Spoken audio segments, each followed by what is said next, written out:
ওরে নবীর উম্মত, কেমন নবীর উম্মত তুমি আমি, যেই নবী রাতের আধারে দিনের বেলায় কাফেরদের হাতে মার খেয়েছে, রক্ত ঝরিয়েছে, তাইফের ময়দানে রক্ত ছড়িয়েছে। কাফেররা আল্লাহ রাসূল সাল্লাল্লাহু আলাইহি ওয়াসাল্লাম আল্লাহ রাব্বুল আলামিনের ইবাদত করার জন্য যখন সিজদার ভিতরে সিজদায় নত হয়েছেন, পচা গরুর ভুঁড়ি তার পিঠের উপরে রেখে দেওয়া হয়েছে। এমন নৃশংস কর্মের কারণে আল্লাহ রাসূল সাল্লাল্লাহু আলাইহি ওয়াসাল্লাম বদদুয়া করেন নাই। সুবহানাল্লাহ, শুনেছেন না? সেই নবীর উম্মত হয়ে আজকে আমরা যা কিছু চাইতেছি সবকিছুই পাইতেছি আসানের সাথে। কুরআনুল কারীম শিখতে চাই, মসজিদ আছে। কুরআনুল কারীম শিখতে চাই, মাদ্রাসা আছে। কুরআনুল কারীম শিখতে চাই, দ্বীনের মজলিস আছে। অথচ ওই সময় কুরআনুল কারীম শিখেছে বা শিখতে চায়, উচ্চারণ করলে তাদেরকে প্রহার করা হয়তো, জেলে বন্দী করা হয়তো, তাদেরকে এমনকি হত্যাও করা হয়তো। নাউজুবিল্লাহ। আর আমরা এত আসান হওয়ার পরও আজকে আমরা কুরআনুল কারীম শিখতে চাই না, নামাজ শিখতে চাই না। রোজার দিন আসলে আমরা পর্দার ভিতরে চলে যাই, ঠিক কিনা? এই ঈমান আমাকে কিভাবে জান্নাত পর্যন্ত নিতে পারবে? আল্লাহর বান্দা নবীর উম্মত, দিল থেকে চিন্তা করে দেখো, রাতের আধারে চিন্তা করে দেখো, তোমাকে আমাকে আলোর পথ দেখাইতে পারে একমাত্র আল্লাহ রাব্বুল আলামিনের হুকুম। একমাত্র তোমাকে আমাকে আদর্শের ভিতরে শান্তির দিকে, আলোর দিকে নিয়ে যেতে পারে নবীর আদর্শ। এর বাহিরে আপনি আলো পাইবেন না, শান্তিও পাইবেন না। তাহলে আমরা তো সকলে চক্ষুষ্মান, বুদ্ধিমান, এইগুলা আমরা বুঝি, তারপর আমল করি না। কি জন্য? আমাদের মনটা, আমাদের আত্মার খোরাক তৈরি করতে পারি নাই। কি ভাই? আত্মার খোরাক তৈরি করতে পারি নাই। আমার সেই জাগ্রত ঈমান আমার ভিতরে তৈরি হয় নাই। যেই ঈমান তৈরি হইলে আমার থেকে একটা নফল ইবাদত যদি ছুটে যায়, আমার কাছে মনে হবে আমাকে জবাই করলে, হত্যা করলে যতটা কষ্ট না হবে, একটা নফল ইবাদত যেটা ফরজে আইনও নয়, ওয়াজিবও নয়, এটা ছেড়ে দিলে আমার কাছে ততটা কষ্ট হবে।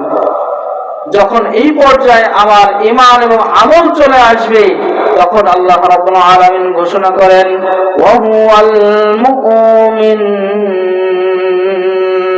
সুবহানাল্লাহ। তখন আমরা কি হয়ে যেতে পারবো?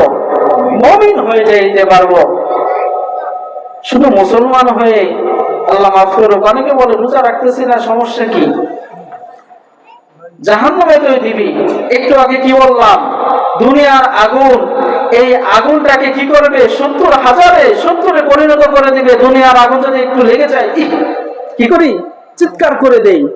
যদি একটু আগুন লেগে যায়, চিৎকার করি। ওই আগুন যখন আমার শরীরে লাগবে, এই শরীর থেকে আমার গোশত, রক্ত, এই সব কিছু খসে খসে পড়বে, তখন কি অবস্থা হবে? এই চিন্তা করলে আপনার নামাজ ছাড়ার ভয় আছে? এই চিন্তা করলে আপনার ওই পর্দার আড়াল তো করে থাক, রমজান মাসে রোজা ছাড়ার কল্পনা আমার আপনার ভিতরে আসবে না, অসুস্থ থাকলেও। কিন্তু আমাদের ভিতরে ইহসাস আসে। ওই সমস্ত বান্দা এবং ওই সমস্ত নাফরমানদের জন্য আরো ভয়াবহতা আছে। কেননা আল্লাহ রাব্বুল আলামিন ঘোষণা করেন, فَبِأَيِّ آلَاءِ رَبِّكُمَا تُكَذِّبَانِ।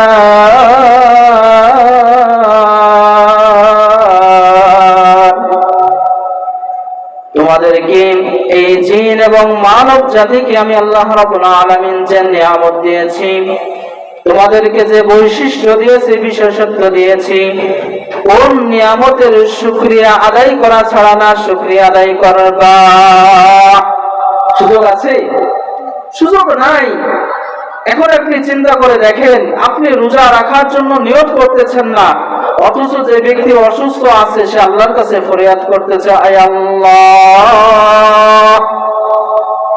আপনি আমাকে সুস্থতার নিয়ামত দান করেন, এই মাহে রমজানে রোজা রাখতে পারি, আপনাকে সন্তুষ্ট করতে পারি এবং কাল কিয়ামতের ময়দানে আপনার ওই নিয়ামত জান্নাতের ভিতরে যাইতে পারি। আমি সুস্থ থাকি কিভাবে আমার ভিতরে আসে যে রোজা না রেখে চা দোকানে আড্ডা করব, আবার ওখানে ফতোয়াবাজিও হয়। কি হয়? ফতোয়াবাজিও হয়। নতুন নতুন মুফতি সাহেব আসছে, নতুন নতুন আলেম আসছে, তারা বলে যে মরার পরে শাস্তি আছে। তাহলে শাস্তি থাকলে শাস্তি একটু ভোগ করবোই। দুনিয়াতে জেলখানায় নিলে কি করে? টর্চারিং করে। ওটা যখন সহ্য করতে পারে ওটাও পারবো না, নাউজুবিল্লাহ। বলে কিনা? অনেকে বলবেন যে এটা বললে যে শাস্তি আছে, ভাই আমরা তো মুসলমান, এটা তো ছাড়তে পারি না। সে যুক্তি খাটাবে, চাল ভাই দুনিয়াতে যখন অন্যায় করলে মাপ পাওয়া যায়, আখেরাতে তো কি হবে? ফাঁক ফোকর বের করা যাবে।